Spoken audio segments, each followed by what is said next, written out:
Hello everyone and namaste. I'm so grateful and happy to see you in this course. Trust me, it's going to be a wonderful journey.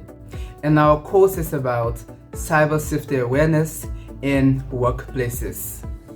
In today's digital age, organizations across all industries rely heavily on technology for their daily operations. But with a growing dependence on digital tools and systems, definitely comes with an increase of cyber threats. From phishing emails to malware attacks and insider threats, cybercrime is more prevalent than ever before. And of course, no organization is immune. This course is designed to equip you with the requisite knowledge and skills to safeguard both yourself and your organization against these cyber threats. Throughout this course, you will learn to recognize dangers like phishing attacks, ransomware, social engineering, which can compromise our systems. We will also discuss some of the best practices, such as creating a strong password, two-factor authentication, and identifying suspicious links and emails.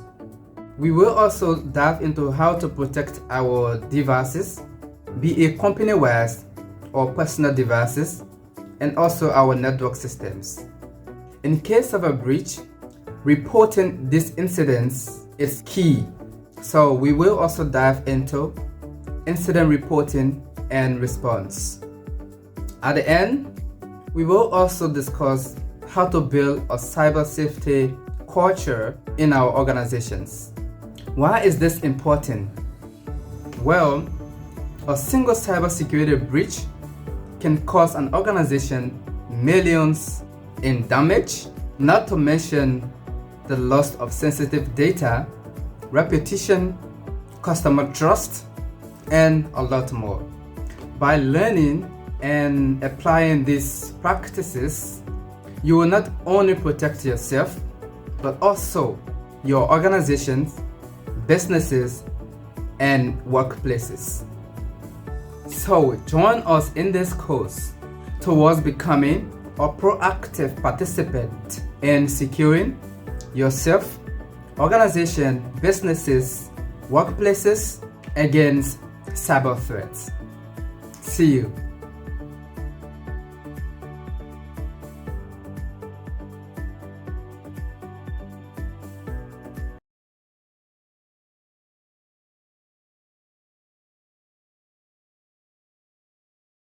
Hey there, IT professionals. Today let's dive into some real-life cyber threat stories straight from the workplace. These are not just cautionary tales, but eye-openers that could happen to any of us. First up, let's talk about Sarah, an HR manager at a mid-sized firm. One day she received an email from what appeared to be a senior executive. The email requested sensitive employee data for a project. It looked legitimate, logos, signatures, the whole 9 yards. Trusting the source, she sent the data over. Moments later, she realized she had fallen for a phishing scam. The data was compromised, resulting in a massive security breach and a huge hit to the company's reputation. Now let's move on to Mike, a software developer for a tech startup. Mike was working remotely and using a personal device for work. He clicked on a seemingly harmless link in an email from a well-known client. Within seconds, his device was infected with ransomware. All his work files were encrypted, and the attackers demanded a hefty sum in Bitcoin to release them. The company had to shell out a small fortune to get their data back, severely impacting their financials. Finally, there's Lisa. She was an IT admin at a large corporation. Lisa was very cautious, but one day, a colleague's compromised account sent her a file that looked like a routine software update. She executed the file, and just like that, malware spread across the network. It took weeks of intense work to clean up the mess, costing the company both time and money.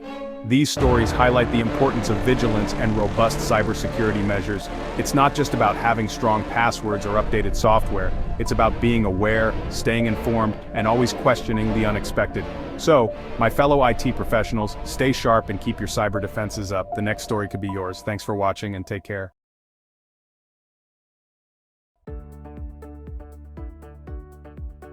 Hello there. Welcome to our lesson on phishing and social engineering attack, which are a very common threat we find in our workplaces.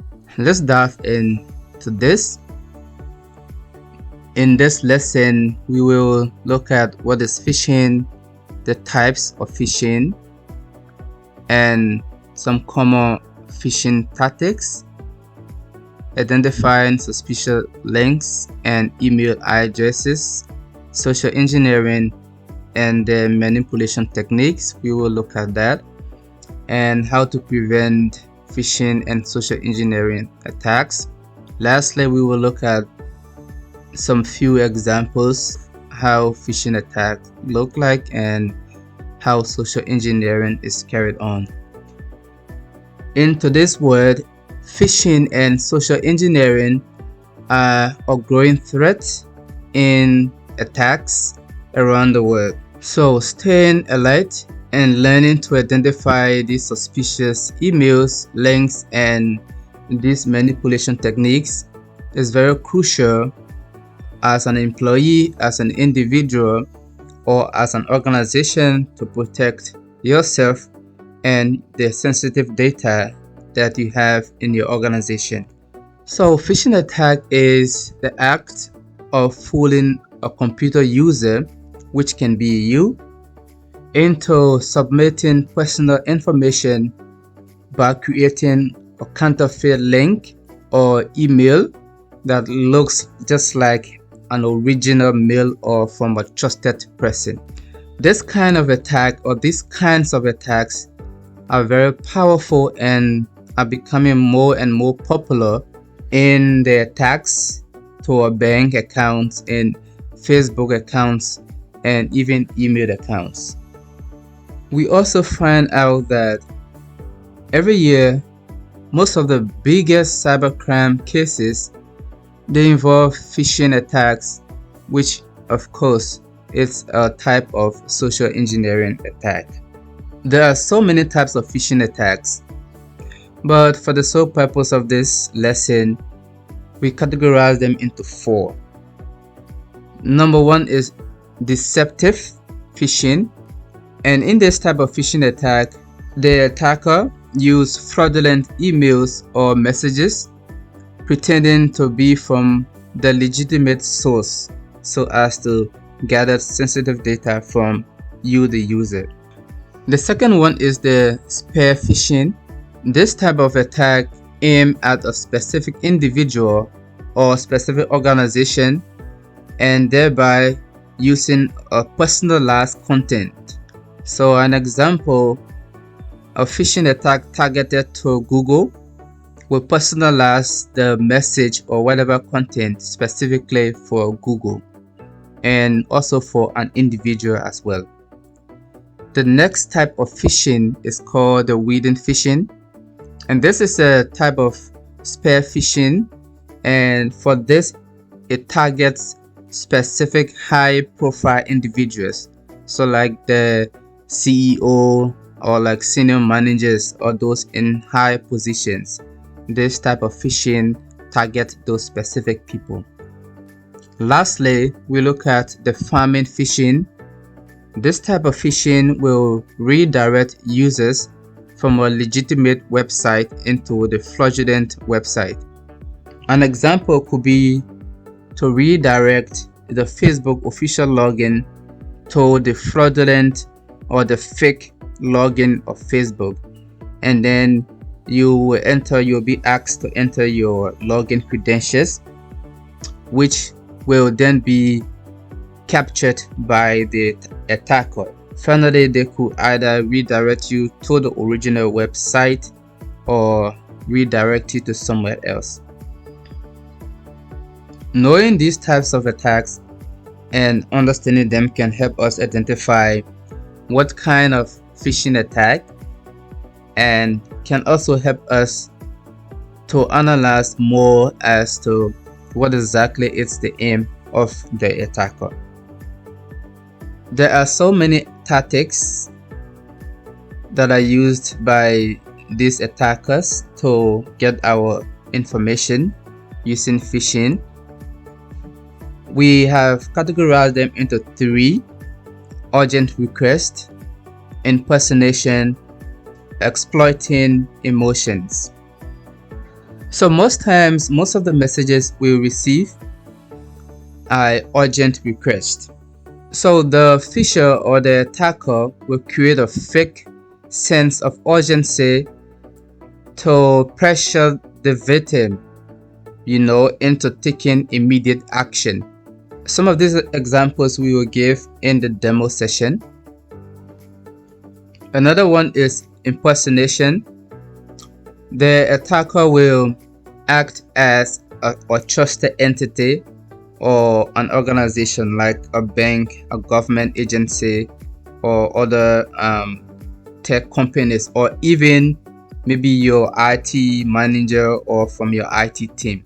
So they're gonna impersonate being from maybe your IT team and asking you to do certain tasks on your computer or to click certain link. So watch out for impersonation. It's one of the tactics that they used to phishing. And the last one is exploiting emotions. And phishing attack is also one of the components of social engineering, and which rely on our human intelligence. So always watch out for this kind of emotional tactics used by the attackers. Identifying suspicious links and emails is very crucial. As an employee, you are receiving messages or emails from clients from all over the world, and it's important that you take into account that some of these email addresses or some of these email messages could be from an attacker or from a malicious person.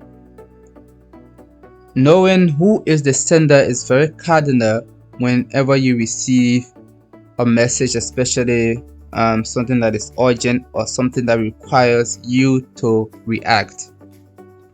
So even if they appears to be from an organization that you constantly interact with, it's always important to verify the sender address before replying or before taking further actions.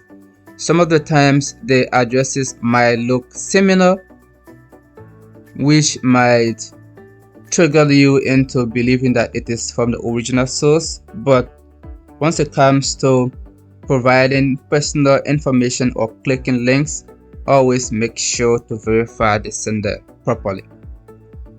2. Suspicious links. Always make sure you check properly the link before clicking. You can do this by hovering over the link with your mouse or your touchpad and verifying that the link that is there, it's the link being mentioned. Avoid using short links. Most of the times we receive messages with links that are created from a short links. Avoid using those kind of links. 3. Urgent demands. This is one of the way of identifying a suspicious link or emails, like we said from the previous slide. Be cautious whenever you receive emails regarding urgency. For example, you receive an email telling you that your account has been compromised, and then you have to log in. And reset your password. Those kind of urgency are very important, and it needs to be taken with caution. Whenever you receive such mails, always verify properly the sender, verify the link in which they are telling you to click and reset your password. If you're not still satisfied, make sure you call your IT personnel to verify the link properly before you can go on with said action. We have discussed phishing. And let's look at what is social engineering. Social engineering is the manipulation of individuals, and this is done for the sole purpose of revealing their personal information. Okay, so the attackers will use this type of techniques to manipulate you as a user, as an employee, to reveal sensitive information to them, which might possibly lead to data breach or to take over of your company's data. There are three key things we have listed to take into consideration whenever you hear the word social engineering. One is information gathering, deception, and manipulation. For information gathering, the attackers will collect personal and organizational details to gain trust and credibility. In that, they will make sure as much as possible to gather relevant data on that organization for which they want to perform social engineering. Deception. In this, the attackers create the false pretext and impersonate trusted entities to achieve their malicious objectives. Wherever possible, the attackers, after gathering of the data on a particular entity or organization, they will use those information into decepting others as they are from a trusted entity. Manipulation. So social engineers will use psychological tactics and so that they can influence the victims into revealing whatever information or data that they will need from them. Let's look at social engineering manipulation techniques. These are 4 cardinal techniques that social engineers will use to manipulate individuals or victims into revealing whatever information they may need. In most instances, we as humans have this tendency to obey those who are in high positions. So the social engineers will use the authority mechanism to fool you into believing that it is from a higher person or a higher position. Scarcity. The attackers will create a false sense of urgency or limited availability of something, and then you will be like prompted into revealing or taking action. An example could be telling you that your Google Drive is almost filled, and if you don't take action now, your data is going to be weared away. Social proof. In most instances, they will provide some proofs that others are also doing this. You're going to see some testimonies from others as a social proof, which is also a form of manipulation. And last, empathy. You know, we as humans, we have this tendency of being of help to others. They're gonna also use that kind of exploit to get at us. In preventing social engineering and phishing attacks, it's very important: 1, we be aware; 2, we verify; and 3, we report.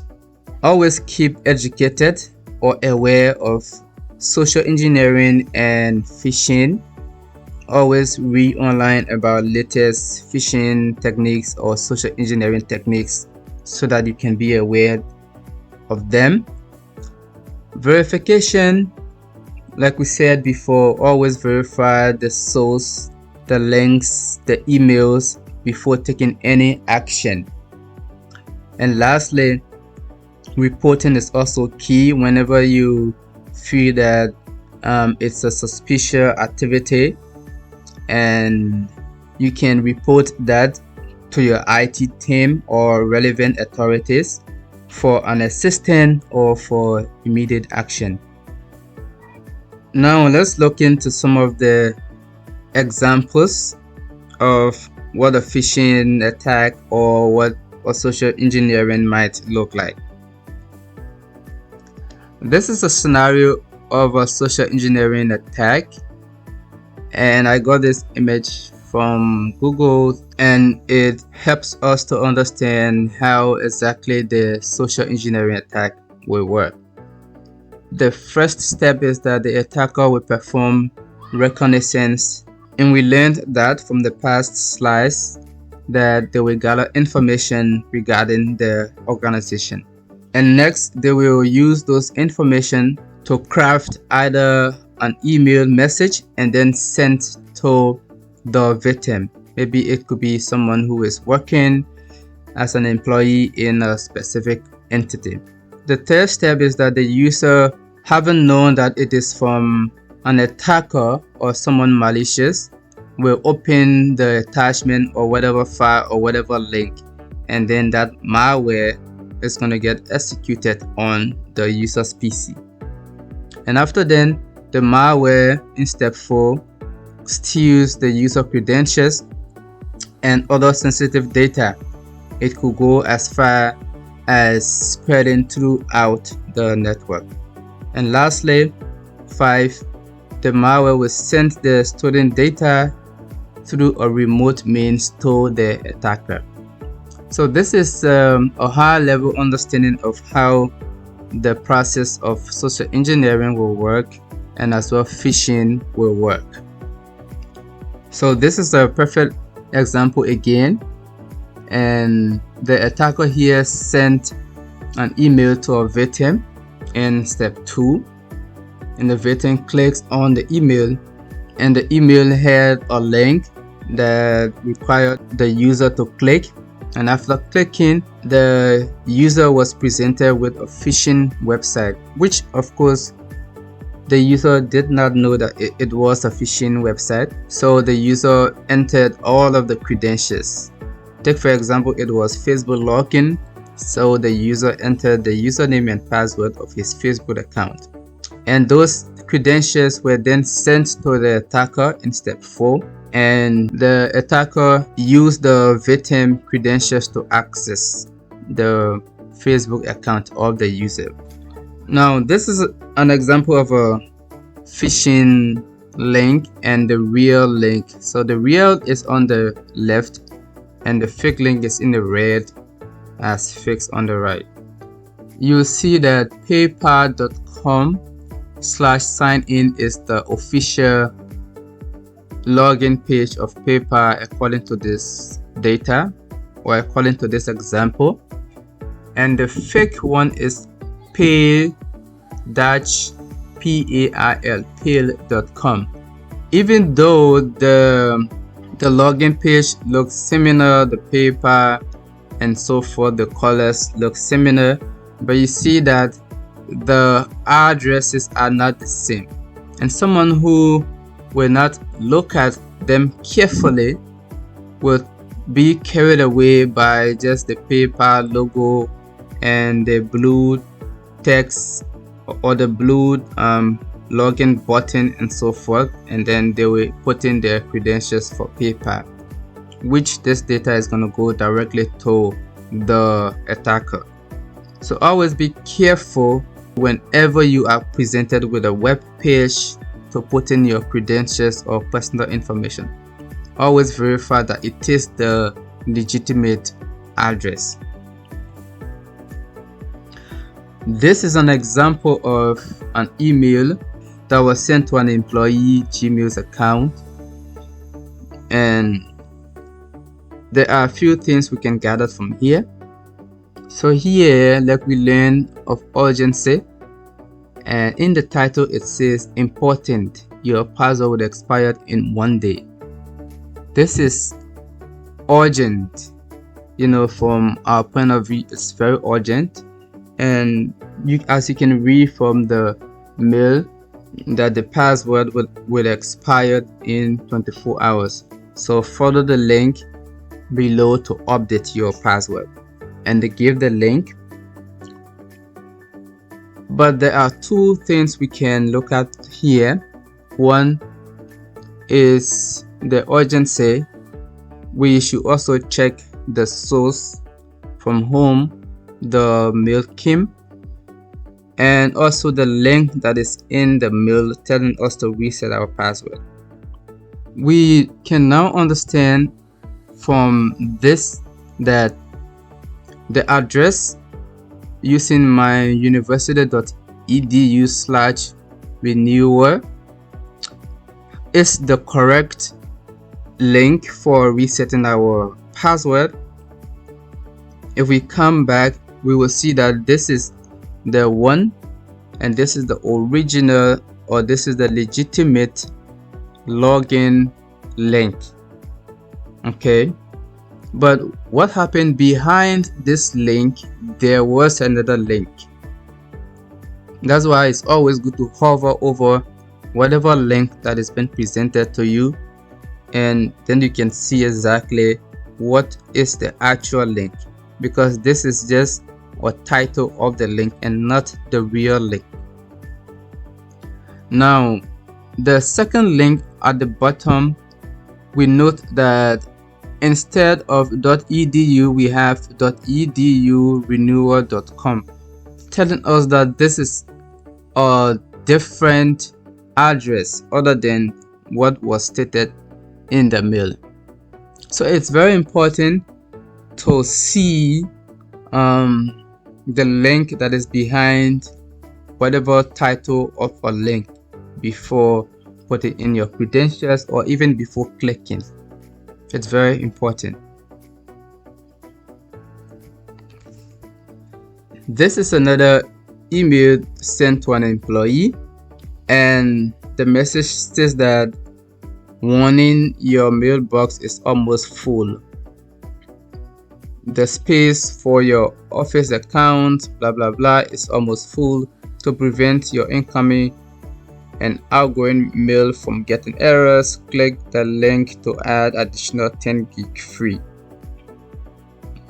Now, there are key things we can understand. One is urgency, and two, scarcity, because your storage is running out, and three, they are telling us that they're going to be giving us 10 gig free. Who doesn't want 10 gig free? So it's important to understand some of these tricks. Last, they are telling us to click a link which we see code.ml softonline.com.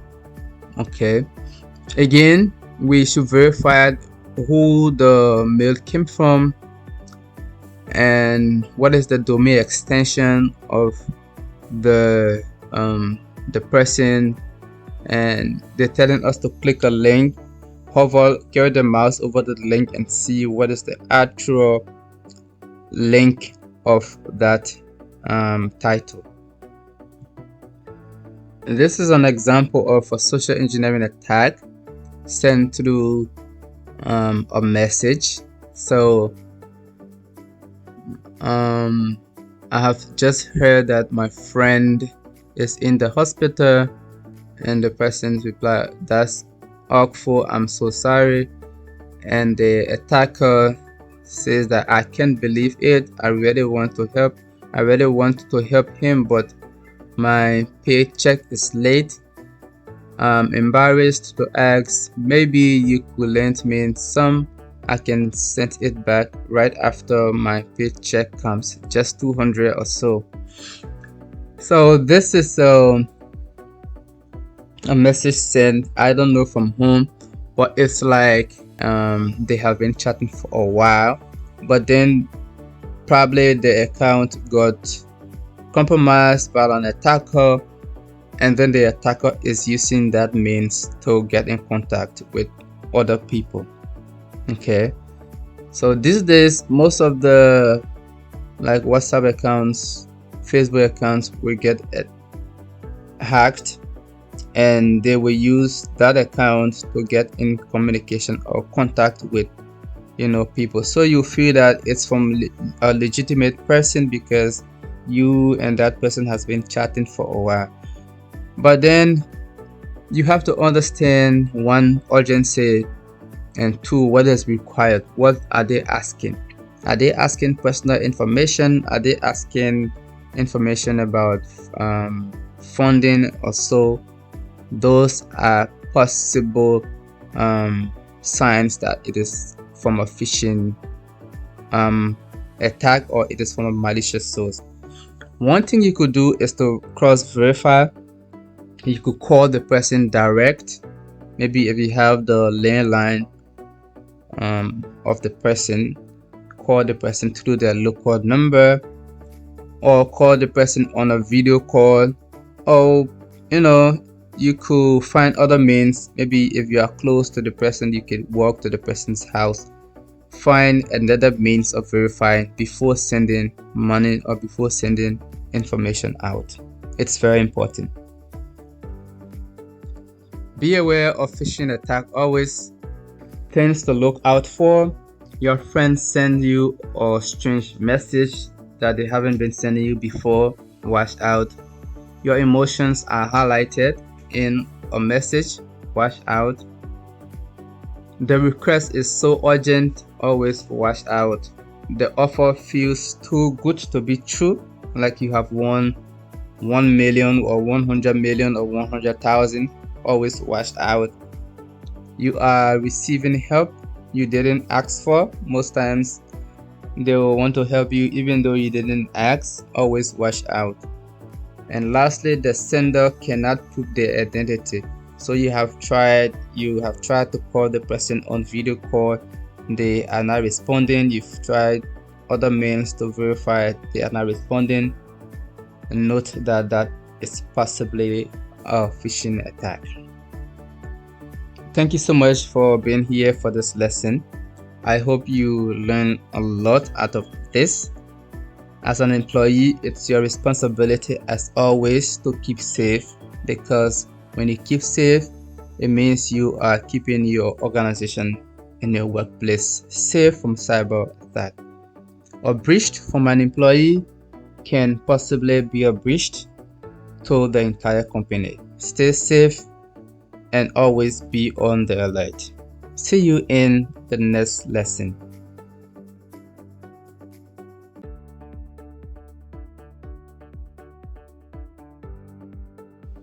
Hello there, and welcome to our lesson on dealing with malicious software, or commonly called malware, in workplaces.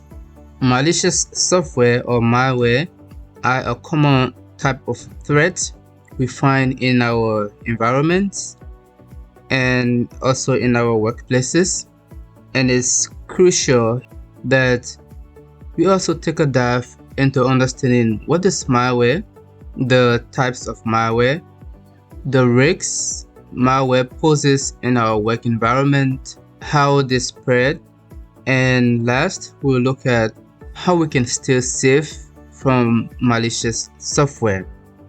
As we stated, malware means malicious software, and it is designed to harm, to disrupt, or to exploit devices and networks.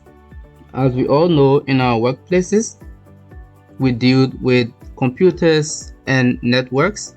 These malwares, when executed on our computer systems or networks, will harm them or cause disruption, or can even exploit them by stealing credentials or personal data from our computer systems. Protecting our computer systems and networks will enable us to stay safe from malwares. There are different types of malicious software, but for this purpose we will look at few. Virus. And a virus is a malicious software that attaches itself to a file and is designed to disrupt the functions of the computer systems. They can cause data loss and several other operations when they are executed.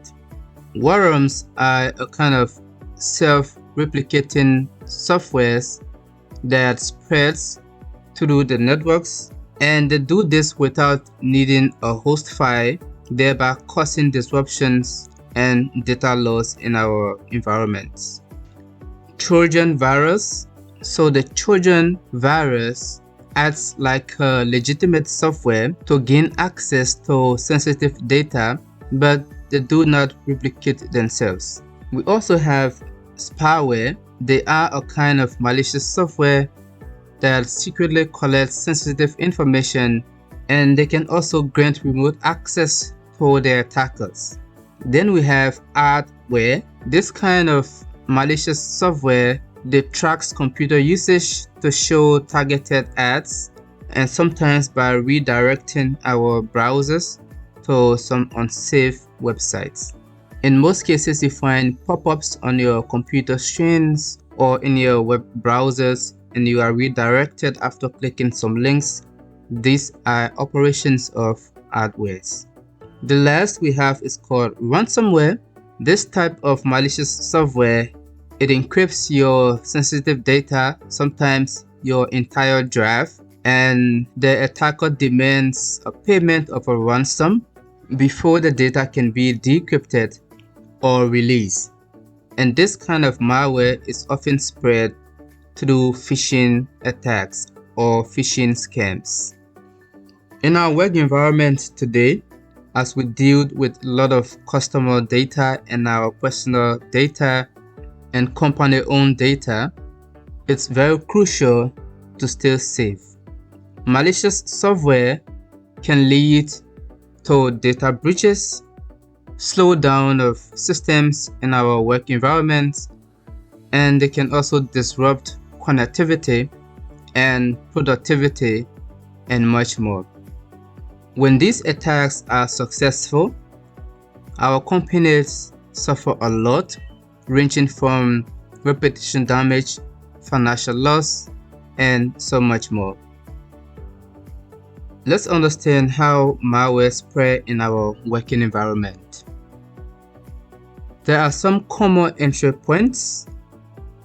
The medium in which the malware or the malicious software will enter into our work environment. One could be through a phishing email or downloading a file that is unsafe, and also by means of infected USB drives. These days, it's more common to travel with USB drive, as it is one of the easiest means of transferring files to another PC. Here are some quick tips you can carry along in your workplace. Avoid opening unknown emails or the attachments that come with those emails, and always think twice whenever you are given a USB drive from an unknown source, maybe to transfer data from your PC or to transfer data to your PC. Always be cautious and make sure that it is safe before use. Talking about staying safe, here are some tips we can also further. Always keep your antivirus installed and up to date on your PC. Regularly update your operating system, the security patches and softwares used on the systems. Always be cautious when you are online. Avoid clicking on links and always verify the source of those links. Regular backups is another very important thing in your workplace. Make sure that you securely back up your data to ensure access in case of an attack. The backups can quickly be used for business continuity. Last, report suspicious activity. Workers or employees are encouraged to always report cases that are suspicious immediately to your IT department or whosoever is responsible. Quick reporting can lead to prompt action and thereby minimizing the spread of malicious software. Now that we have understood what malicious softwares are, let's take a quick dive into a demo to understand exactly what happened at our workplace. Hey everyone, today we're diving into the shocking malware attack that hit our company. It all started with a seemingly innocent email, you know the type. It looked like a regular message from a trusted source, but hidden inside was a malicious attachment just waiting to wreak havoc. One click, that's all it took. The attachment unleashed a sophisticated piece of malware into our system. Within minutes, it began to spread like wildfire, infecting multiple computers. It was chaos. Our IT team noticed unusual activity almost immediately. Files were being encrypted, systems were slowing down, and some employees were even locked out of their computers. The malware was designed to steal sensitive data and hold our operations hostage. Thankfully, our cybersecurity protocols kicked in. We isolated the infected systems and began the painstaking process of identifying the malware. It was a race against time to prevent further damage. Every step of the way, our IT team worked tirelessly, dissecting the malware's code, tracing its origins, and figuring out how to neutralize it. It was a nerve-wracking experience, but their expertise shone through. In the end, we managed to contain the threat and secure our data, but let this be a stark reminder of how vulnerable we can be to cyber attacks. It's crucial that we all stay vigilant, follow cybersecurity best practices, and report any suspicious activity immediately. Remember, cybersecurity isn't just the IT team's responsibility, it's everyone's job. Stay safe, stay alert, and together we can protect our company from future attacks. Thanks for watching, and let's keep our digital space secure. Now that we have watched an example of what happened at our workplaces, it's very crucial to take into consideration that this process does not solely rely on our IT team, but is a holistic effort by all employees to safeguard the company network and systems. Let's look at the workings of a ransomware. The file or the malicious software is sent through either a mail to a victim, and the malicious software is being downloaded by the victim. Once it's downloaded and executed on the victim system, the malicious code encrypts all of the files in the system. The victim will now receive a ransom notice, sometimes possibly with a deadline, and in order to get your data back or decrypt it, you will need to pay the ransom as stated by the attacker. Finally, let's look at how we can prevent ourselves from these types of attack. One, let's always keep educated and aware of these attacks. Let's check out for vulnerabilities.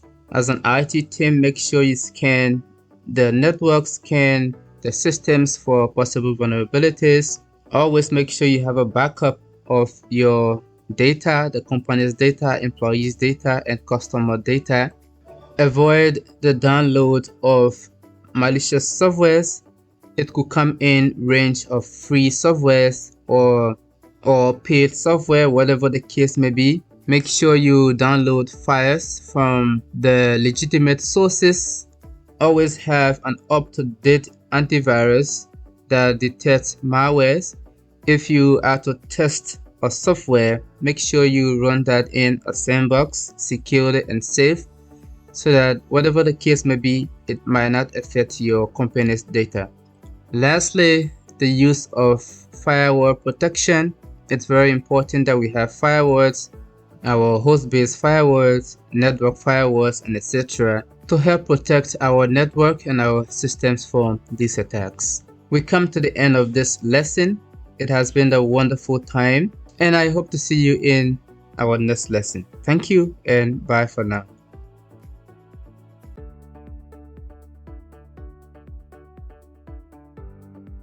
Hello there, and welcome to the course on insider threats.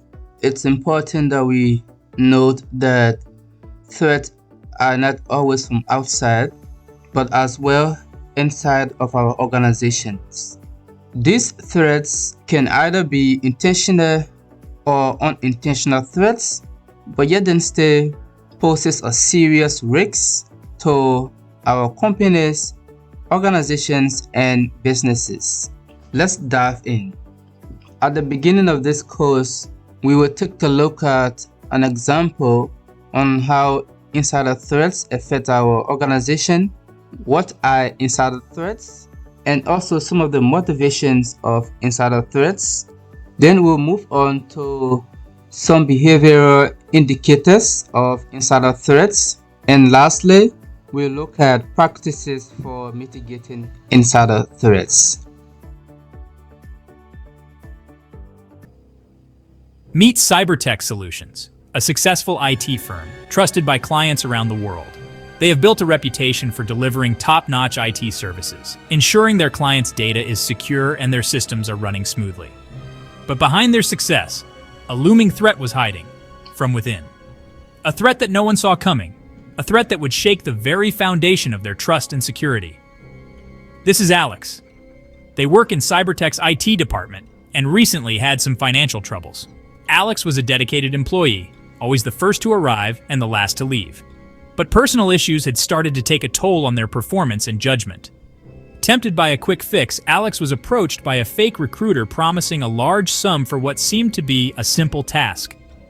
The recruiter seemed genuine, offering a way out of Alex's financial woes. It was an offer that seemed too good to be true. The task was simple, or so it seemed. We just need you to access certain company files. The recruiter assured Alex that it was a one-time thing, a harmless favor that would go unnoticed. You'll be compensated well. Just one-time access. The promise of a substantial reward was hard to resist, especially when Alex was struggling to make ends meet. No one will know. The recruiter's words echoed in Alex's mind, creating a false sense of security. It seemed like a victimless crime, a small action that would have no real consequences. At first, Alex hesitated. The thought of betraying their company was daunting. But after some persuasion and promises, they gave in, downloading a small file that seemed harmless. The file was disguised as routine software, something that wouldn't raise any red flags. In that moment, Alex unknowingly uploaded malware into the company's network. The malware was sophisticated, designed to bypass security measures and remain undetected. The file, disguised as routine software, silently began spreading, capturing valuable client data and sending it to an external server. The malware was programmed to extract sensitive information, including client details, financial records, and proprietary data. The next morning, it noticed unusual data traffic. The network was behaving erratically, with large amounts of data being transferred to unknown destinations. By the time they traced it, the damage was done. Critical data had been leaked. The breach was extensive, affecting multiple clients and compromising sensitive information. Cybertech lost more than just data, they lost clients' trust. The breach had far-reaching consequences, damaging the company's reputation and leading to the loss of several key clients. All because of one small action, a choice by someone on the inside. Alex's decision, driven by desperation, had catastrophic consequences. Insider threats may be silent, but their impact can be devastating. They can undermine the very security measures designed to protect an organization. Strengthen your defenses from within, before it's too late. Implementing robust security protocols, conducting regular audits, and fostering a culture of vigilance can help mitigate the risk of insider threats. Remember, the greatest threats often come from those we trust the most. Stay vigilant, stay secure.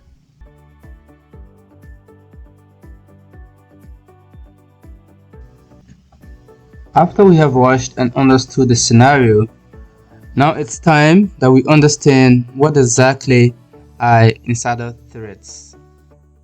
Well, unlike other threats that we have discussed that come from outside the organization, either through an email attachment or the network or from other endpoints, insider threats come from within the organization, and which can be sometimes more dangerous even than threats that comes from outside. Insider threats refers to those risks that are posed by our employees or contractors or even other insiders who have legitimate access to our company's data, to the network systems, and to the computer systems. These threats can be categorized into intentional or unintentional threats. Intentional threats refers to the malicious actions by the employees, and whereas unintentional threats can be errors or mistakes that it's been done by an employee. Both ways, these threats can be dangerous and should be handled with caution. We should always note that just as other threats, insider threats have several significant consequences ranging from data breach to intellectual property theft, systems disruption, network disruptions, and so many other dangerous outcomes. Let's look at intentional insider threats, which can be malicious actions performed by the employees. Malicious insiders can range from one of these categories: disgruntled employees, malicious insiders, and data thieves. Disgruntled employees are dissatisfied or terminated employees who may like to seek revenge and thereby going ahead with their actions to steal data or to sabotage systems.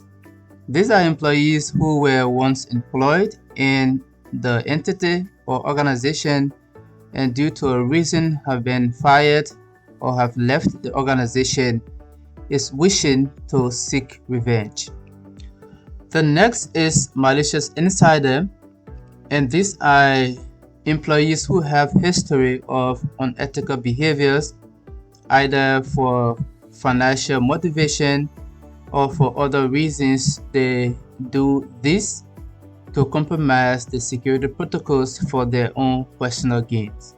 And the last one is data thief. So these are employees with access to sensitive data, and they may use that privilege to steal companies' data, either to sell to a third party or to companies' competitors. Understanding the various types of insider threats can also help us to understand more as to what kind of attack, or also to understand what kind of actions that they can perform.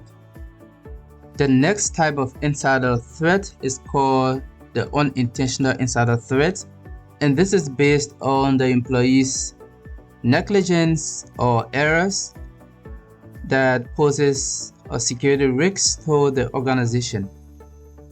We've categorized them into three. Lack of security awareness can cause this, human errors can cause this, and insecure practices can also lead to unintentional insider threats. Lack of security awareness, as employees always keep up to date with awareness, always get information about security breaches of other organizations, and stay alert with the company's protocols in relation to security protocols. Organizations should always train their employees as it relates to cyber security. Human errors, simple mistakes such as clicking a phishing link can lead to a serious risk.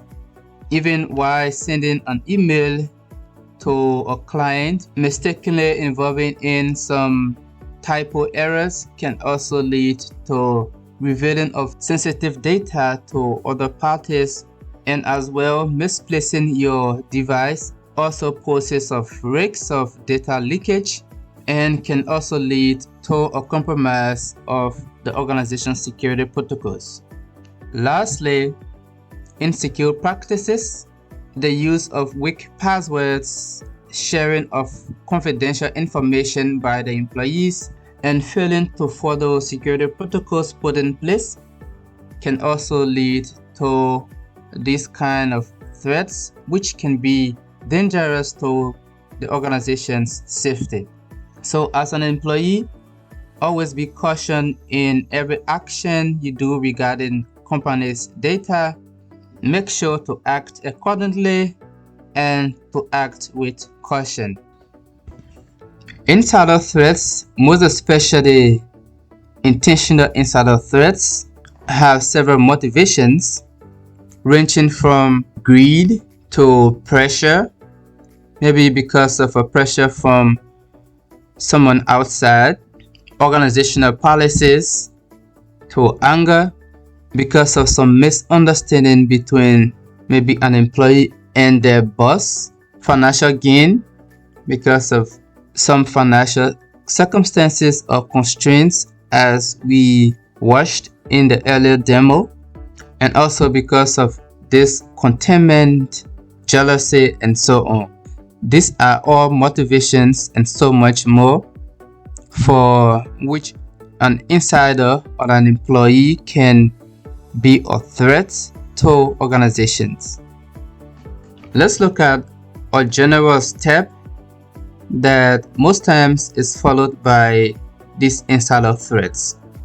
So an employee of an entity initiate access to the files or the company systems, and because they are employees, they have legitimate access to, and two, they could discover whatever information that they will want or whatever data they want, and possibly the escalation of their privilege.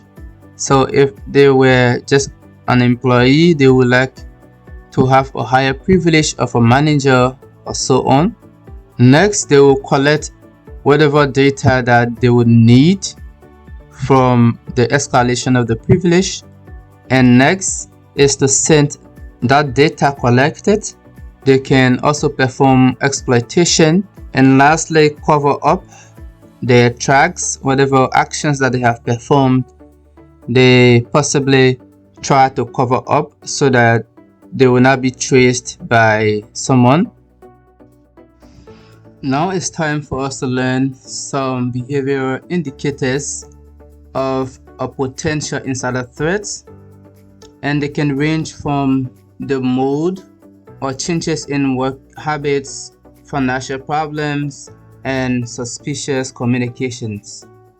Suddenly, sometimes you see that the employee's mood has changed, their behaviors, such as they have increase in anger whenever you get into certain discussion with them, or sometimes they might get sad. Whatever the case, their mood change from what they used to be. That is a sign. And two, the changes in working habits. So all of a sudden you notice a change in their working habits. Their normal pattern has changed. Sometimes they used to come very late or very soon to work, and now they have changed that pattern. Or maybe frequently they are given excuses or are absent from job for no reasons or reasons best known to themselves. Those are signs. Financial problems also. Suddenly they have some financial difficulties, and there's some other changes in their financial status. You could also note that as a sign. Finally, suspicious communication. Now you've noticed some unexpected or unusual communications the individuals or the employees are having with external or third-party entities, especially with your competitors. That could also be a sign that that employee has been compromised.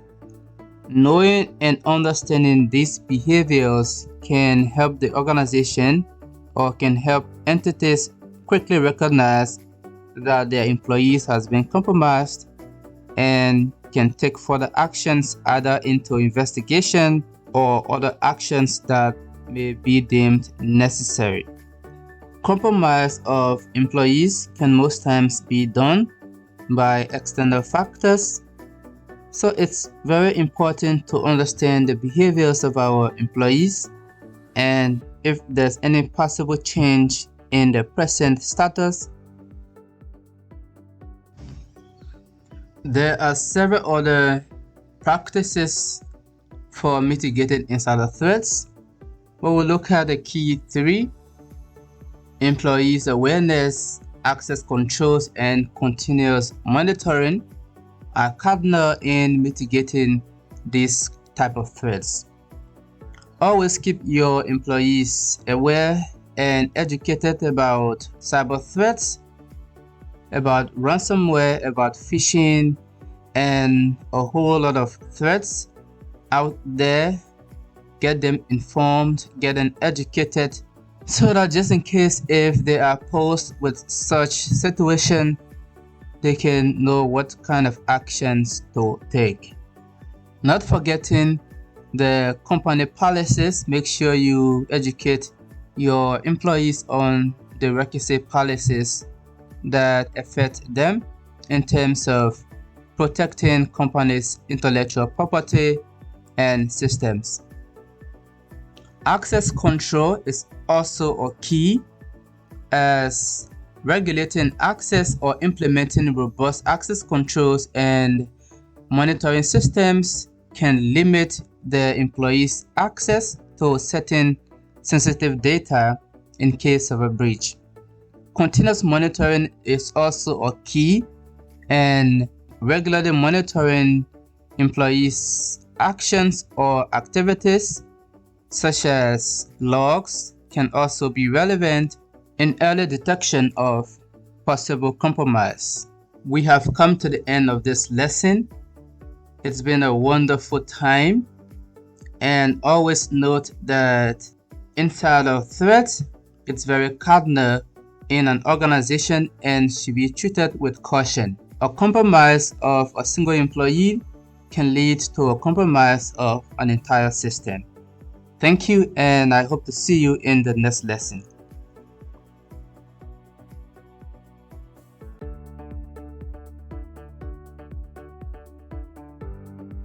Hello there, and welcome to our lesson on password management and two-factor authentication, or 2FA.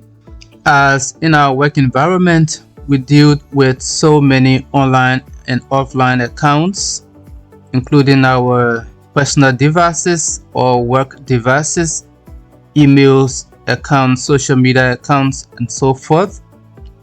There is a need to take into consideration password management and 2FA, or two-factor authentication, in order to have our accounts more secure and safe from unauthorized access. In this lesson, we will look at the importance of a password management, some best practices for creating a strong password, and we will take a look at 2FA, or the two-factor authentication, in securing our accounts, and finally, some of the benefits of using two-factor authentication and password management in our workplaces. Having our accounts safe and secure in workplaces should be one of our priority, as a breach of these accounts or the passwords can lead to unauthorized access, which can lead to privilege escalation and further exploitation of our systems. Managing our passwords and keeping our accounts safe should be our paramount concerns as employees and organization. Before we go further, let's look at a quick demo that highlights the importance of keeping our accounts safe by using two-factor authentication and password management. Meet Cybersec Inc., a company that takes security seriously. Today, an unexpected test would prove just how strong their defenses really are. Sarah, a senior analyst, received an email claiming her account had been compromised. The email urged her to click a link and log in. But Cybersec Inc. had one major advantage: secure password management and two-factor authentication, or 2FA. Thanks to a secure password manager, Sarah recognized the warning immediately. Realizing this was a phishing attempt, she didn't proceed. But what if she had? This is where 2FA became their second line of defense. Even if an attacker had stolen her password, Cybersec Inc.'s 2FA would require a second form of verification, typically from her personal device. Without this, the attacker couldn't access her account. With a simple system of secure passwords and 2FA, Cybersec Inc. turned a potential breach into just another routine day. Sometimes it's the simple steps, like secure passwords and two-factor authentication, that make the biggest difference. Stay safe. Stay vigilant. From the example we just watched, means that keeping our accounts safe and using two-factor authentication for authentication mechanisms is very important for our organizations. Now let's look at the importance of a password management. What exactly is a password management? Well, password management is the process by which we manage all of our passwords that are related to accounts that we use. As employees, we may have several accounts ranging from our social media accounts, our Gmail accounts, and company-owned accounts that have separate login details, and keeping track of these accounts and their credentials can be somehow frustrating. Password management is the process by which we can manage all of those passwords securely and safe. We have noted down 4 importance of password management to include the reduction of risks of a breach. A compromised password can lead to unauthorized access of our accounts and thereby leading to data breach and allowing unauthorized access to sensitive data. So it's important to have a very secure password management to manage our account credentials. By having a strong and unique passwords for each account, safeguards employees' login credentials. It is never a good practice to have a single password for all of your accounts, as a compromise of one account could lead to a compromise of all of your accounts. Password management comes in a way to keep all of your accounts' passwords safe, as they are distinct across all of your accounts. Password management also comes as a means of regulatory compliance, as many industries has strengthened data policies through regulations that require robust password policies, and proper password management ensures the compliance and avoid penalties. Password management also enhances productivity, as employees spending less time on resetting forgot passwords can focus on their core responsibilities and thereby boosting the overall workplace productivity. Let's now look at some of the best practices for creating a strong password. One is the length and complexity. Always make sure that you have a good number of length and characters. Example, you could have at least 12 characters long and containing a mix of upper, lower, number, and special characters. Their combinations can create a complex password. Never use guessable passwords or informations like your name, your birthday, or some common dictionary words. Patterns or words that are related to you or common should not be used as passwords. Always make sure to have a unique credential for each of your accounts. Using the same credential for all of your accounts could be dangerous, as a breach of one of your accounts could lead to a breach of all of your accounts. And lastly, password management tool, like we stated in the previous slide, utilizing secure password managers to store or generate our passwords could be one of the safest and secure way of creating and storing our credentials.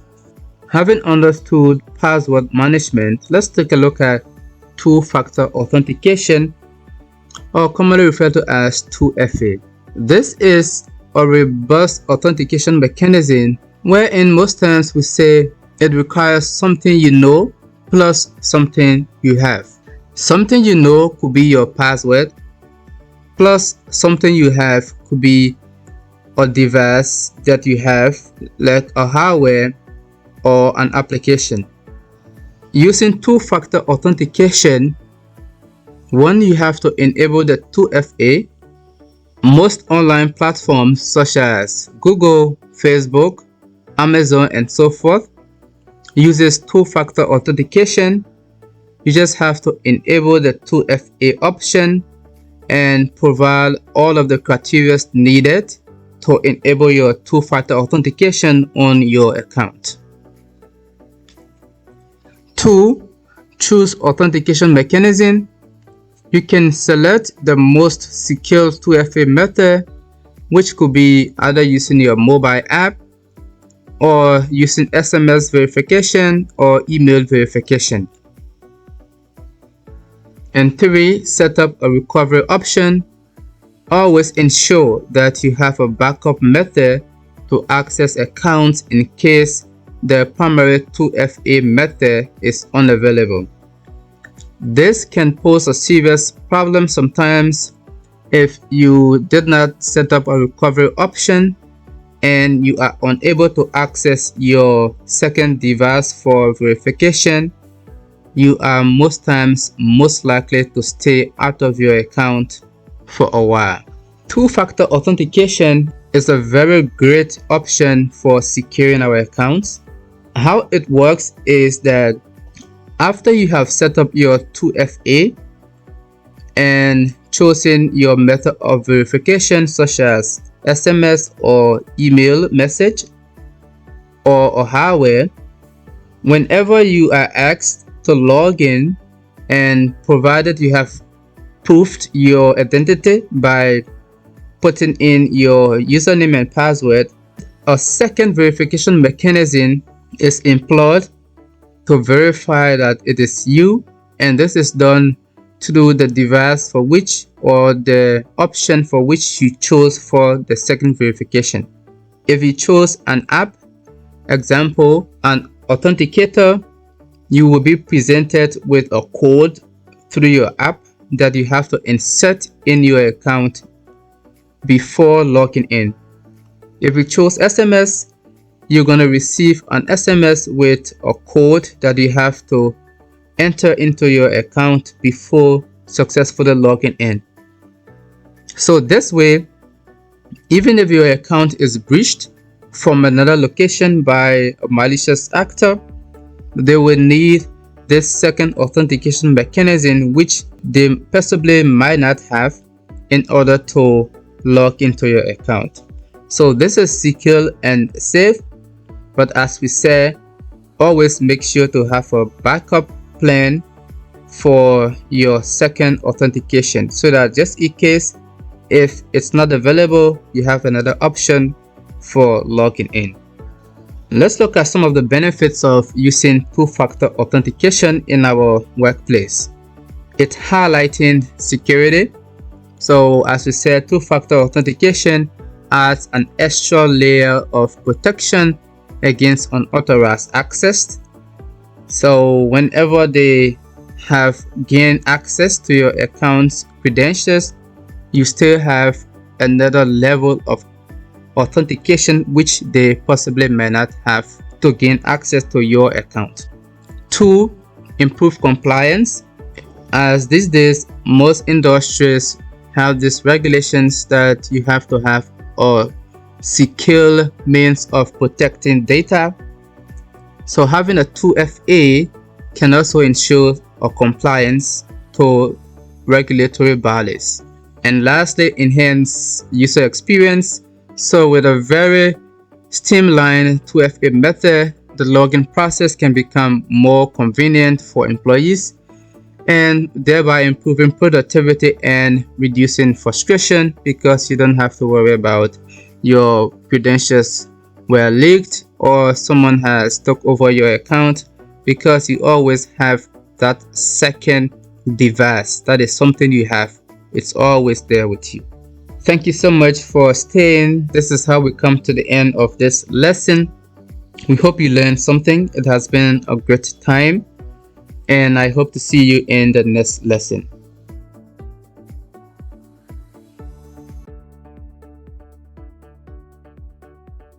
Welcome again to the course on data encryption and backup strategies for data protection. Data, as we know, is very cardinal in our organizations, and protecting them is something that we as employees and management has to take into consideration. In this lesson, we will look at what is data protection, data encryption and how it works, backup strategies, and some of the best practices for data backups. Data protection is the process by which we protect our sensitive data from unauthorized access and loss. Data protection is essential for maintaining trust with our clients and stakeholders, also for compliance and as well business continuity. Data encryption and backups are a very fundamental strategy in any data protection mechanism. Before going further, let's understand how a company was saved from a data breach because of their data protection strategy. Hey there, business owners. Ever been worried about a data breach? Let me tell you about a game-changer experience I had. Picture this. It's a regular Tuesday morning. Everything's smooth until suddenly, bam! Our system gets hacked. Panic sets in. But wait, here's where it gets interesting. We had our data encrypted and backed up. Yep, those 2 steps saved our business. Data encryption made sure that even if the hackers got in, they couldn't read the information. It was like they broke into a vault, but found only locked boxes inside. Frustrating for them, a total win for us. And then the backup, oh man, it was a lifesaver. We had everything duplicated in real time. So while the hackers were busy trying to crack the codes, we simply restored our systems from the backup. In just a few hours, we were back on track. No major data loss, no significant downtime. This experience taught us that data encryption and regular backups are non-negotiable. Think of it as a safety net. You hope you never need it, but when you do, it's there to catch you. So if you haven't already, start talking to your IT team about these crucial steps. Trust me, you don't want to wait until it's too late. Stay safe and keep your data protected. Until next time, take care. Now that we have understood how important it is to have some mechanisms in place for data protection, let's understand what data encryption is. Well, data encryption is the process of encoding the data so that only the authorized users or authorized parties can access it. So this is more like having the data scrambled in such a way that it is revealed only to the authorized parties, and anyone with unauthorized access cannot understand exactly what the data means. For best practices in organizations, it's important that we encrypt data at rest and data in transit.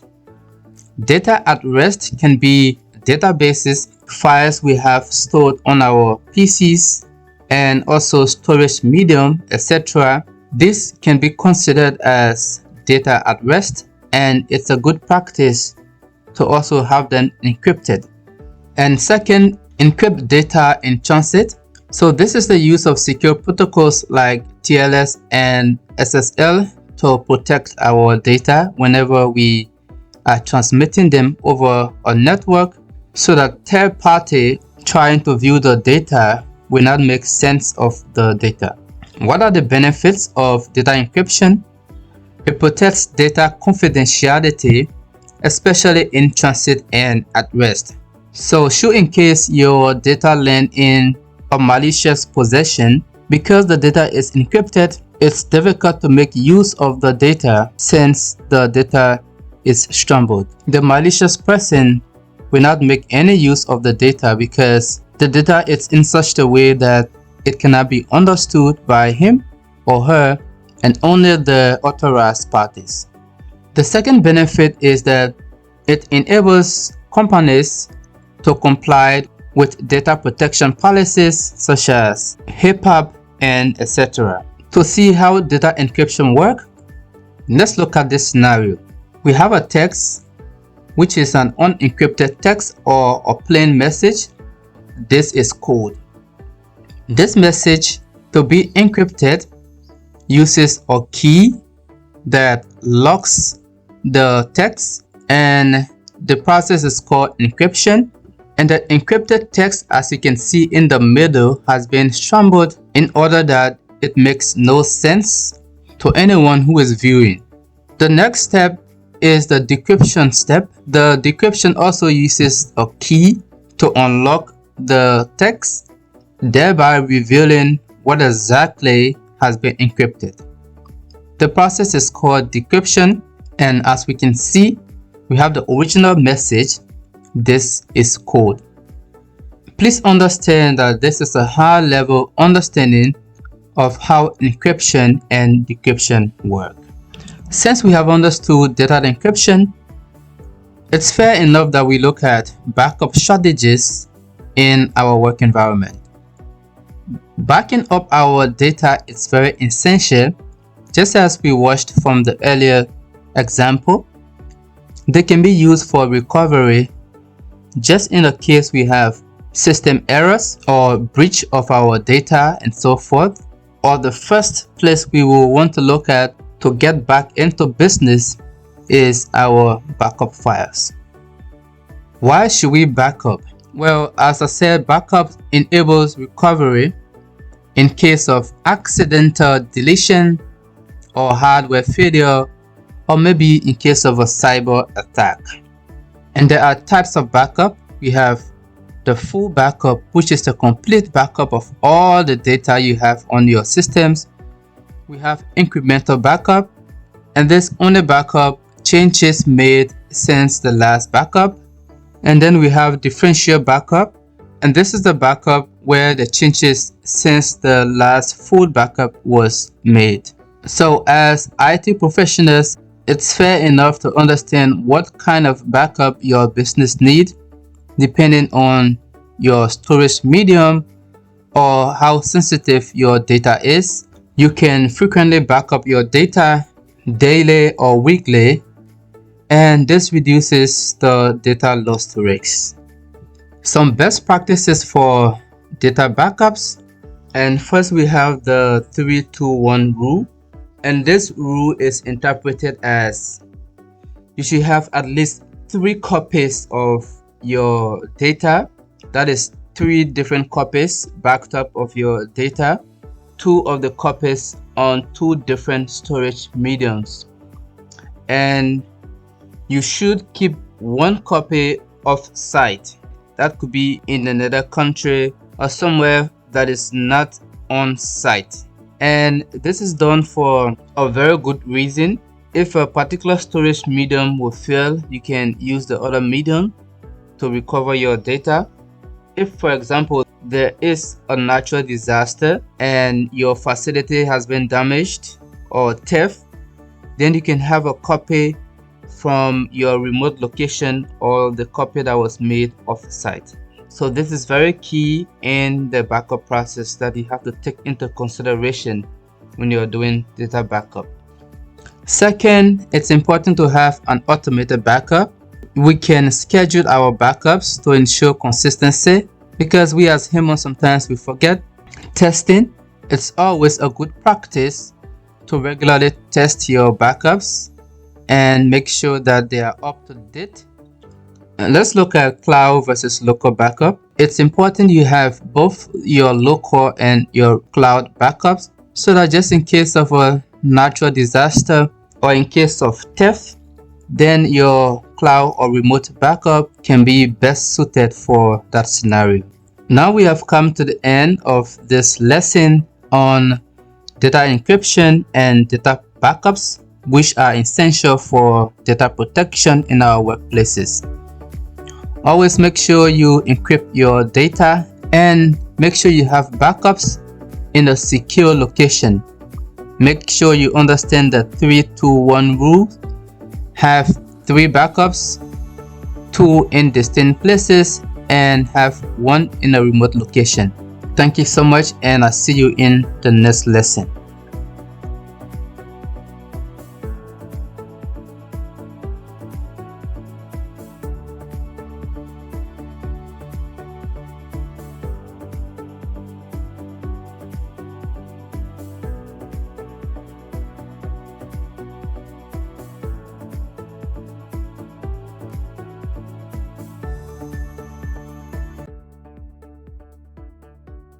Hello there, Namaste. You are welcome to the lesson on the use of personal devices in workplaces. Bring your own device, or commonly called BYOD. This is something that is very much interesting and important to us in our workplaces. For convenience, most times in workplaces nowadays, employees are allowed to bring their own devices, such as smartphones, tablets, and laptops, which of course it's one of the means to improve productivity and the smooth running of the organization or business. But however, it also comes with some responsibilities and vulnerabilities if it is not handled in a proper manner. Through this lesson, we will learn what is BYOD, the risks it poses to an organization or in our workplaces, what are some best practices we can further. Also, we'll look at network security, protecting our company's data in a case of BYOD. With this, let's look at a quick example on the workings of bring your own device in organizations. You need to hear this if you're using personal devices for work. One unsecured device can bring your entire company to its knees. Meet Global Tech, a thriving company where employees enjoy the flexibility of using their personal devices for work. But what if these devices aren't secured? Sam, an employee at Global Tech, uses their personal laptop for work. One day, Sam unknowingly clicks a phishing link, thinking it's from IT support. Just like that, malware is installed, capturing keystrokes and accessing sensitive data on Global Tech's network. With Sam's compromised device, hackers now have a way into Global Tech's systems. Critical files are exposed, and confidential data is at risk, all because of one unsecured device. This could have been avoided with proper BYOD policies and device security. BYOD can empower employees, but only when handled securely. Keep personal devices protected to safeguard your workplace. As we have watched from the example, we have now understood the bring your own device or BYOD. Let's look at what exactly is BYOD. BYOD stands for bring your own device, and it's a policy put in place by organizations to allow employees to use their personal devices such as smartphones and tablets and laptops as well, and other gadgets in their workplaces. So with BYOD comes flexibility, increase in productivity, and seamless transactions. It also brings customer satisfaction, but like every other, BYOD also introduces security risks, and if it is not handled properly, it can lead to a serious threat to the organization. And let's understand some of the threats that BYOD poses. Data leakage is one of them. Sensitive data may be accessed or saved on those devices, and if they are not well secured, that could lead to data leakage of sensitive data. Malware infection. Personal devices may lack some robust security measures put in place if an organization have their own devices. It's possible that a PC might not be up to date with the regular antivirus software or regular security patches. Device theft is also one of the risks: lost or stolen of personal devices with corporate data can be a significant threat to the organization. And lastly, network security issues. This is where if an employee's device is not secure and connecting to computer networks can serve as an endpoint for possible cyber threats. Since we have understood the threats posed by BYOD policies, let's look at some of the best practices for securing these devices. It's always good to develop a clear BYOD policy. Make sure as an organization to outline appropriate device types that should be used, such as laptops, the access level, what kind of data they can access, require data encryption. Make sure that all personal devices accessing these companies' data use encryption for storing their information, so that in a case where there is a theft of the device, without the company's data might be safe because of encryption mechanism. Use strong passwords and biometrics. Always enable two-factor authentication along with your strong password. As we mentioned in earlier lessons, that secure passwords have requirements such as the length of the character, mixing with capital and lower cases, and as well as symbols. Secure access control. Always limit access to sensitive information and enforce access control protocols on those devices. Let's now look at network security and the protection of companies' data.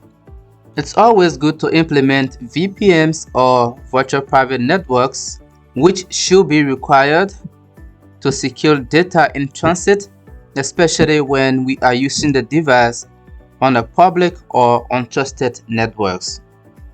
Always make sure to separate personal and work data. As an organization, encourage employees to use company-approved applications for work data and communication. And lastly, we look at MDM, which stands for Mobile Device Management. Make sure to utilize MDM solutions, which give you an edge to monitor and manage access to those devices, such as remote weapon of data in a case that the data is lost or stolen. These solutions can help manage the devices through our management portal. As we said, always use strong passwords and data encryption techniques on personal devices. Determining the kind of data that should be accessed on those devices is key. Deciding the kind of device and BYOD security tools or even management tools to be installed on those devices is also cardinal.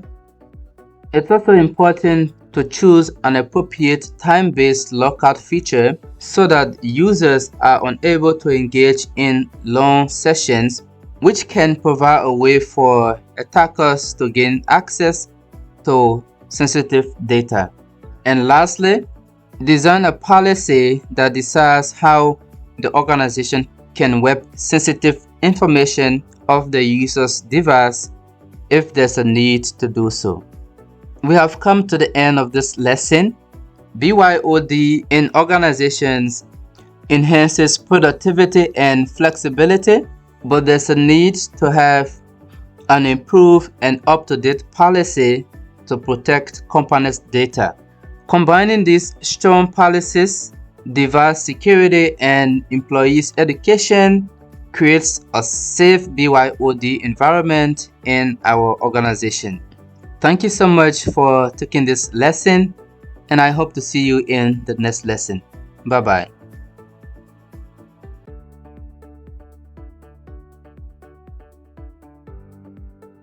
Hello there, and welcome to the lesson on incident response, a sign of cybersecurity breach. Incident response is also a key component in cybersecurity, as actions taken during incidents can either limit or escalate the incident. As an employee, it's always good to act accordingly in case of a cyber breach. In this lesson, we will look at what is incident response, common signs to check up for, and what actions to take whenever you see these signs. Before we talked about incident response, let's first talk about what is cyber breach. A cyber breach is a situation wherein our security has been compromised or has gained unauthorized access. Security breach can lead to loss of confidentiality, loss of trust, customers' data, companies' own data, and financial loss, among others. Now, what is incident response? It is an effort by which organizations or employees will take to curtail or to minimize the impact of the cybersecurity breach. Detecting early signs of a cybersecurity breach can lead to significant reduction in damage. Quick identification of a cyber breach can lead to more faster containment and recovery process. Our goal is to equip you, the employees and management, with the requisite knowledge you need to be able to identify these cybersecurity breaches as early as possible. Now let's look at few signs that possibly can be as a result of a cybersecurity breach. The first sign is unusual system behavior. Some of the symptoms we see: malfunctioning of the computer, wherein it's constantly crashing, or a random reboot of the system. This can mean a possible malware or a spyware infection that is affecting the functionality of your computer system. As an employee, report any persistent issues to your IT team for further investigation. The second sign is unexplained login alerts or account logouts. An example of this could be automatic logout of your Gmail account or other accounts. Unexpectedly, you just find out that your account was logged out and they are requesting a login, or your account was locked without any reason is also a sign. This could mean a compromise of login credentials, or it was an attempted breach of your account. What to do? Immediately change your account passwords if you can, or report to your IT team about the suspicious login attempts.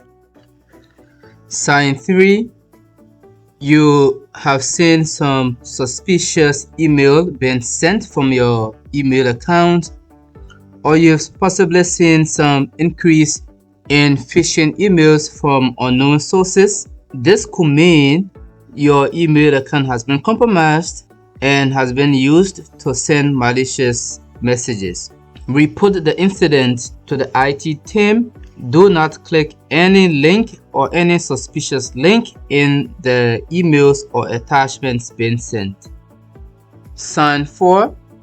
Restricted or lost access to files. Symptoms: your files are locked or inaccessible, and you're receiving a message of a ransom. This could mean a ransomware attack that's attempting to encrypt your data or files in your system. Quickly disconnect from the network and report immediately to your IT department for further investigation. Do not attempt to make any payment or negotiation. Sign 5 has to do with unusual network activity. Symptoms: you're receiving a high network usage and unknown devices are connected, or frequent disconnection of devices from the network. This could possibly mean An attacker might be transferring or monitoring data within your network. What to do?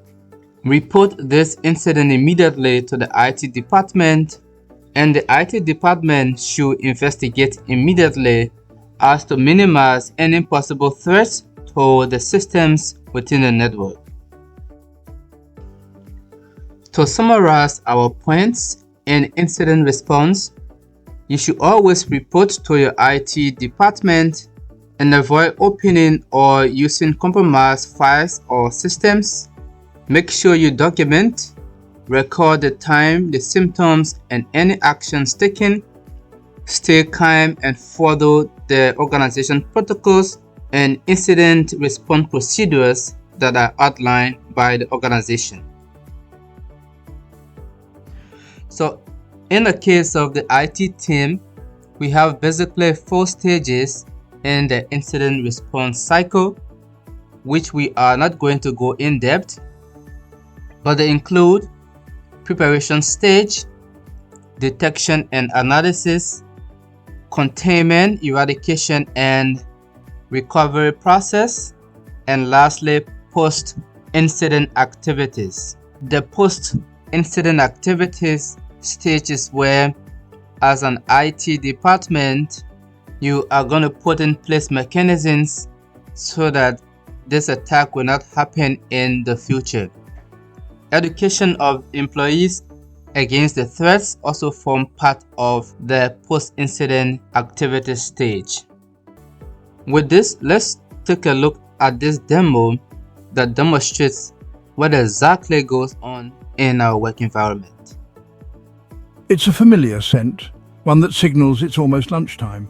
You make a mental note to bring something less aromatic tomorrow. It's just another day at the office. Papers shuffle, phones ring, and meetings are scheduled. The routine is comforting, yet monotonous. You find solace in the predictability of it all, knowing exactly what to expect. Little do you know, there's a silent threat lurking in the digital shadows. A subtle anomaly on your screen catches your eye, but you dismiss it as a glitch. The reality is far more sinister. A hacker is trying to worm their way into the company network. Their fingers dance across the keyboard with malicious intent, seeking vulnerabilities to exploit. The digital fortress you rely on is under siege. Think of it like a digital raccoon, except instead of rummaging through your trash, it's after your precious data. This unseen intruder is crafty, persistent, and relentless. Your data, your work, your peace of mind, all are at risk. The battle for cybersecurity is ongoing, and today the stakes are higher than ever. You're checking your email. An email pops up. It's just another day at the office and you're going through your usual routine. Suddenly, a new email notification catches your eye. It looks like it's from your bank. The logo and the email address seem legitimate. The subject line reads, "Urgent account verification needed." It's asking for your account details. Something feels off. You hesitate. Good thing too. The email is requesting sensitive information like your account number and password. You start to feel uneasy. This, my friends, is what we call a phishing scam. These scams are designed to trick you into giving away personal information. The email might look convincing, but it's a trap. They're trying to hook you like a fish with some tempting bait. Don't take the bait. Always be cautious when an email asks for personal details. You remember what Susan from IT said in the security training? She emphasized the importance of being vigilant and recognizing the signs of phishing. If something seems suspicious, report it immediately. You pick up the phone and call the IT department to inform them about the suspicious email. You forward the email to the IT department. This helps them investigate and take necessary actions to protect the organization and mark it as spam. This ensures that similar emails are filtered out in the future. Congratulations, you just dodged a digital bullet. By staying alert and following the right steps, you've protected yourself and your company from a potential cyber threat.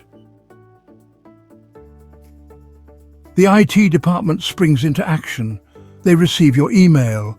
They see the phishing attempt. But it's too late. The hacker already got through to someone else. A sense of urgency fills the air. This is not a drill. This is a real-life cybersecurity breach.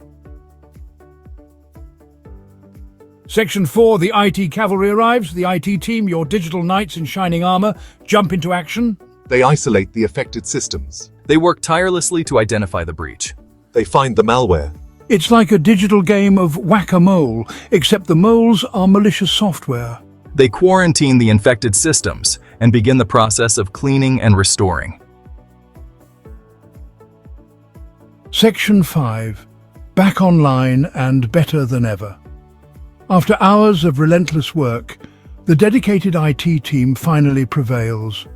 Their hard work and determination have paid off. The threat is neutralized. The malicious attack has been thwarted, and the system is secure once again. The systems are back online. Everything is running smoothly, just like before the breach. It's like nothing ever happened. The office is back to its usual rhythm, but it's not over yet. The team knows there's more to be done. The IT team uses this as a learning experience. They meticulously analyze the breach logs to understand what went wrong. They strengthen the company's security protocols. Every vulnerability is addressed, and new measures are put in place. They update firewalls, install better antivirus software, and ensure all systems are fortified against future threats. Additionally, they conduct comprehensive security training for all employees, ensuring everyone is aware of the best practices to keep the company safe. Section 6, stay alert, stay safe. The most important lesson?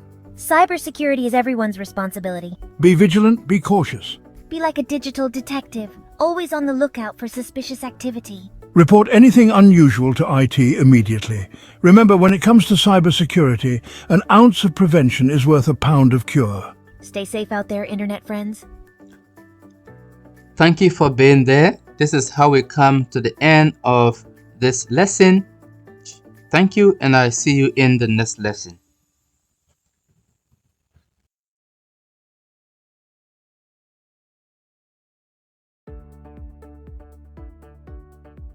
Hello there, Namaste. Welcome to the lesson on creating culture of cyber awareness in our workplaces.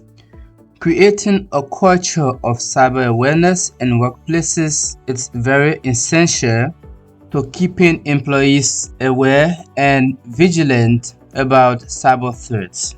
We should also note that as technology advances, so the risks and threats that comes with them, and as an organization, it's an important step to always keep our employees up to date with latest information regarding cyber security. Cyber security awareness is not a day's thing, so always note to keep up to date with the latest trends and be informed and stay alert. Well, with the constant rise in cyber threats, organizations often face evolving threats like phishing, malware, and insider attacks, among others. Second, it is very important to keep the employees informed, which has the likelihood of reducing cybersecurity breach and data loss. Lastly, cybersecurity awareness is crucial to foster a culture where every employee can actively participate in the cybersecurity process. Now, let's build a cybersecurity first workplace. It is a good practice to regularly simulate attacks such as phishing attacks so that employees can quickly identify those kinds of threats. As an organization, make sure that reporting is made simple and accessible to everyone. Engagement tools always use reminders like posters and cybersecurity newsletters to keep the employees' mind up to date with the latest happening around them. How do we measure and sustain cybersecurity awareness? It's always a good thing to keep track of incident reporting, phishing test results, and compliance with policies. And also, regularly surveying employees on training effectiveness and areas for growth are key feedbacks for improvements And lastly, continuous learning. Always keep your employees up to date with latest training content that reflect new threats and which will keep the cybersecurity knowledge current among your employees. Thank you for taking up this lesson. It has been a nice time. Creating a culture of cyber awareness is crucial to organizations, as cybersecurity is a part of our organization. Thank you for being there, and I hope to see you.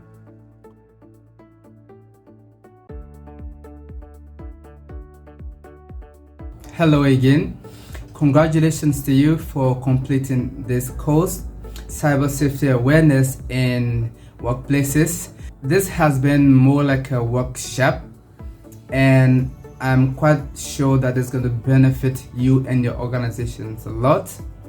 You have indeed taken a very important step in enhancing your knowledge in cybersecurity and its crucial role it plays in protecting both your personal data and organization's data. By recognizing common threats like phishing, malware, insider attacks, as well as adopting best practices like strong passwords, two-factor authentication, secure device usage, password management, and quick incident reporting, you are indeed prepared to safeguard your workplace from cyber attacks. But always remember, cybersecurity isn't a one-time effort. It requires continuous learning, vigilant, and proactive measures. Always stay informed about evolving threats and also encourage your fellow colleagues to prioritize security and apply the knowledge that you have gained in fostering a safe and secure cyber environment. With cyber crimes on an increase, each of us play a crucial role in keeping our digital environment safe and secure. So always keep practicing what you have learned. Stay alert, stay vigilant, and keep learning. Always be an active participant in maintaining and securing your workplace. Thank you for taking up this course and stay safe.